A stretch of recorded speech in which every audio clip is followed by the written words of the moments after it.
Olá, eu sou o Dr. Charleston, médico cirurgião vascular, especialista em lipedema. Pessoas magras podem ter lipedema? Essa é a grande dúvida das mulheres, porque elas acham que apenas as gordinhas, as que têm sobrepeso ou as obesas é que vão desenvolver gordura localizada e tem essa grande confusão, gordura localizada, distrofia, lipedema, inchaço. E aí, como é que a gente define essa questão da gordura? Ser magro hoje é considerado dentro da medicina como um índice que esteja entre 20 e 25 do IMC. IMC, como nós sabemos, é um índice de massa corpórea. É simplesmente você pegar o seu peso e dividir sobre o quadrado da altura, ou seja, a altura multiplicada por ela mesma como denominador e como numerador o peso do paciente. Dividindo esses valores, nós temos uma tabelinha que ela corresponde simplesmente a um cálculo que já faz algum tempo foi estabelecido, que se as pessoas tiverem menos de 20, por exemplo, são pessoas que estão desnutridas, entre 20 e 25, pessoas magras, 25 a 30, pessoas com sobrepeso, 30 a 35 já tem obesidade e acima de 40, obesidade mórbida. Então vejam vocês que existem tabelas, divisões, números que podem nos ajudar, mas também podem nos atrapalhar.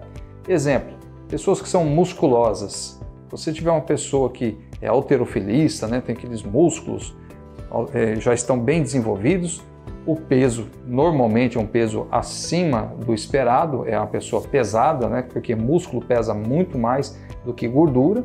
Se você pegar o músculo de uma pessoa e colocar na água e um pedaço de gordura dessa mesma pessoa, logicamente que o músculo vai descer mais rápido porque ele é mais pesado.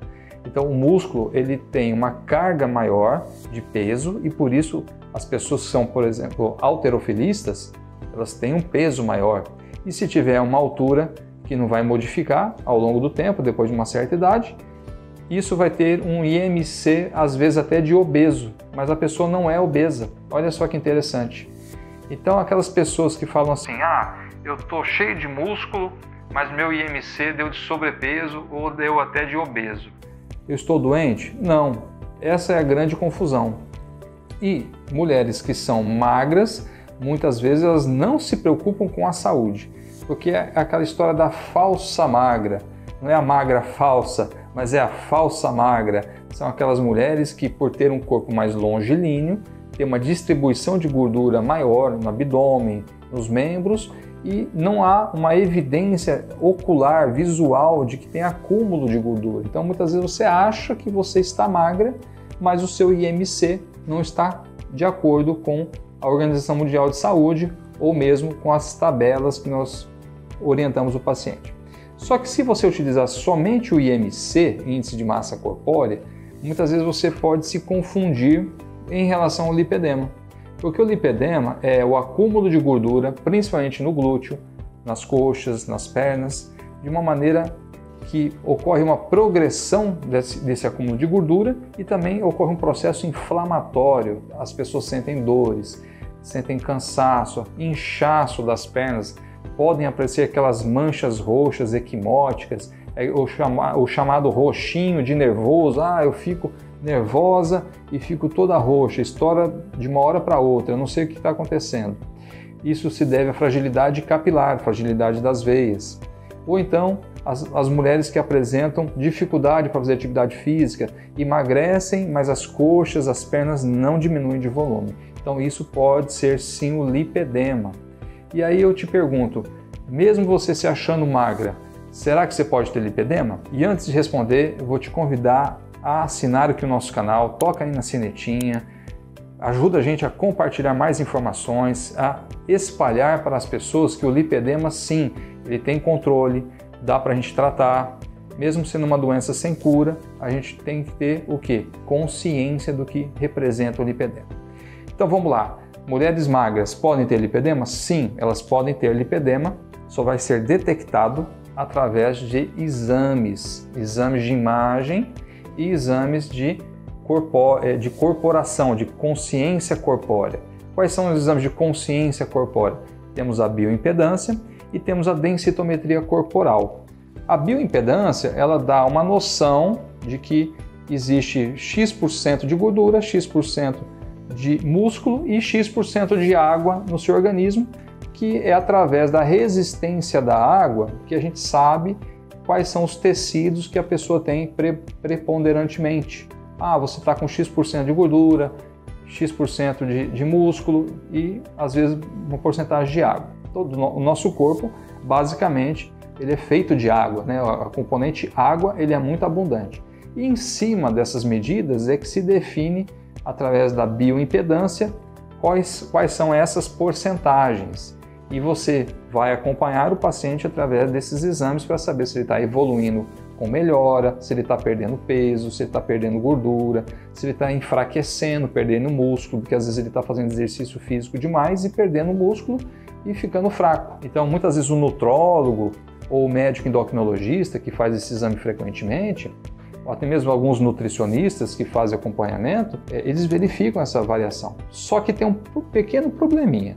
A bioimpedância, ela sofre variações de acordo com ingesta de água, ingesta de alguns alimentos que são considerados aí energéticos, né? O café, ou então aquelas bebidas energéticas, e também de acordo com a atividade física da pessoa. Vamos supor que você fez uma maratona e no dia seguinte você faz uma bioimpedância. Lógico que vai dar diferença se você fizer no outro dia, porque o nível de hidratação do seu organismo vai estar diferente. Então, por isso que a bioimpedância ela sofre algumas variações. Já a densitometria, o que é a densitometria? É um exame que é feito através da medida do raio-x do seu organismo. Então, o raio-x que é emitido, o raio que atravessa o seu corpo, ele vai ter penetrações diferentes, ele vai atravessar a gordura de uma maneira, vai atravessar o músculo de outra maneira, o osso de outra maneira, e vai definir o que é que você tem de osso, o que é que você tem de músculo e o que você tem de gordura, que não sofre influência da hidratação.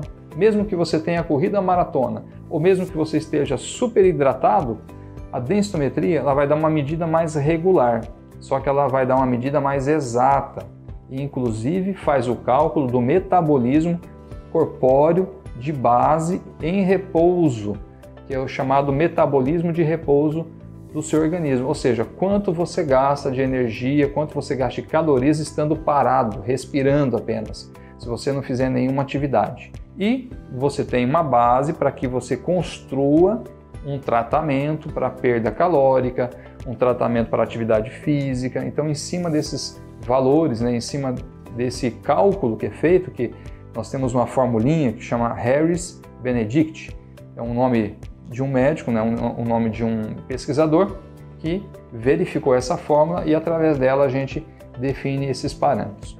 Então, por isso que eu quero falar mais uma vez.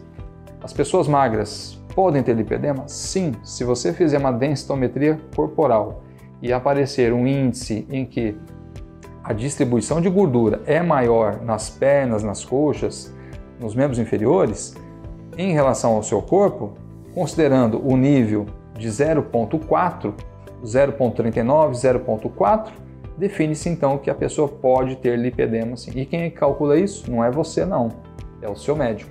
Doutor, e como é que eu vou saber? Eu sou magra, mas eu acho que eu tenho gordura. Será que é celulite? Será que é só distrofia? Será que eu tenho que tratar?